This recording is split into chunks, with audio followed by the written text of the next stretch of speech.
সেগুলো এই শীতলক্ষ্যা নদীতে পড়ে। আর বুড়িগঙ্গার অবস্থা আরও খারাপ। ঢাকা নগরের বিভিন্ন বর্জ্য, ইন্ডাস্ট্রির বর্জ্য, বিভিন্ন এই দোকান প্রতিষ্ঠানের বর্জ্য, এই সব কিছু মিলিয়ে শীতলক্ষ্যার অবস্থা, বুড়িগঙ্গার অবস্থা আরও ভয়াবহ। এই দুটি বিষয় নিয়ে সবসময় আলোচনা চলছে, কিন্তু এইটা দূর করার কার্যকর উদ্যোগ বা এটার কোনো ফলাফল সেটা আমরা দেখি না। আমরা আগের জেলা প্রশাসকের সাথেও কথা বলেছি, বর্তমান জেলা প্রশাসক তো স্লোগান দিয়ে নেমেছে, কিন্তু পরিবেশের উন্নয়নের কার্যকর কোনো পদক্ষেপ আমরা দেখি না। কি জাতীয়ভাবে এখন অন্তর্বর্তীকালীন সরকার আছে, এই সরকারের কাছে মানুষের অনেক প্রত্যাশা ছিল, কারণ এটা কোনো দলীয় সরকার নয়। কিন্তু আমরা শেখ হাসিনার শাসনামলে যেমন দেখেছি, সমাজের যারা লুটপাটকারী শোষক তারা শোষণ করেছে, সেখানে ব্যাংকের টাকা আত্মসাৎ করেছে, গরিবের শ্রম আত্মসাৎ করেছে, তারা পরিবেশও ধ্বংস করেছে। কিন্তু সরকার ছিল সেই সমস্ত লুটেরাদের পক্ষের লোক, ফলে আমরা কার্যকর কোনো পদক্ষেপ সেখানে পাই নাই, কোনো ফলাফল আমরা পাইনি। কিন্তু অন্তর্বর্তীকালীন সরকারের সময় আমরা ফলাফল আশা করেছিলাম, কিন্তু সেক্ষেত্রেও আমরা ফলাফল দেখতে পাচ্ছি না।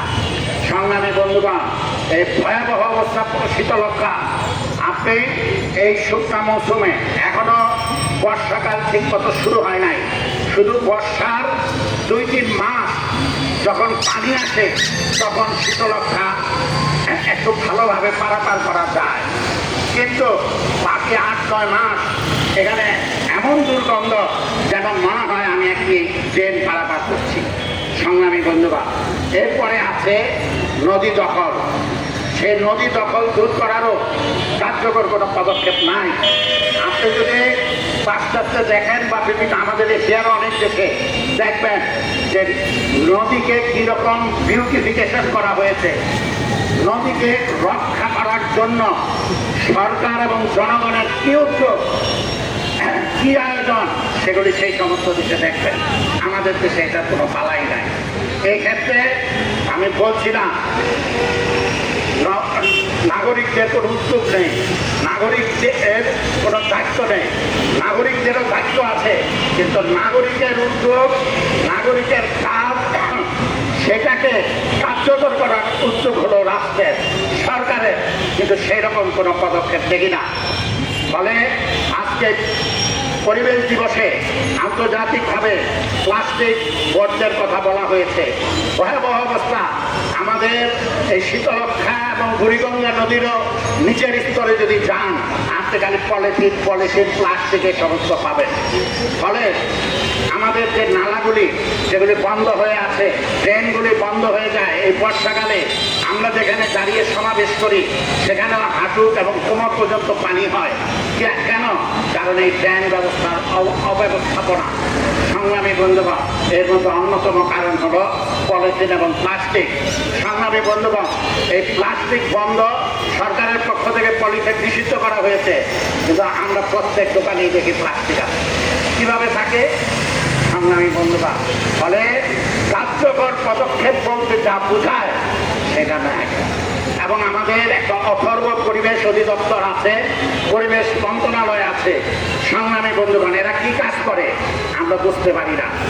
এদের কাজ হলো পরিবেশকে রক্ষা করা এবং এখানে বিভিন্ন রকম গাছ বৃক্ষ এগুলিকে রক্ষা করা, কিন্তু এই সমস্ত ক্ষেত্রে তাদের কোনো পদক্ষেপ আছে বলে মানুষ মনে করে না। আজকে পরিবেশ দিবসে দাঁড়িয়ে আমরা স্পষ্ট বলতে চাই, পদক্ষেপ গ্রহণ করুন। মানুষ এই সমস্ত ক্ষেত্রে সহযোগিতা করার জন্য প্রস্তুত আছে, কিন্তু আপনাদের উদ্যোগহীনতা এবং আপনাদের আকস্মিকতা, এই বড় বড় প্রতিষ্ঠানের কাছে আপনাদের আত্মসমর্পণ নীতি, এই সমস্ত কারণে আজকে এই অবস্থার সৃষ্টি হয়েছে।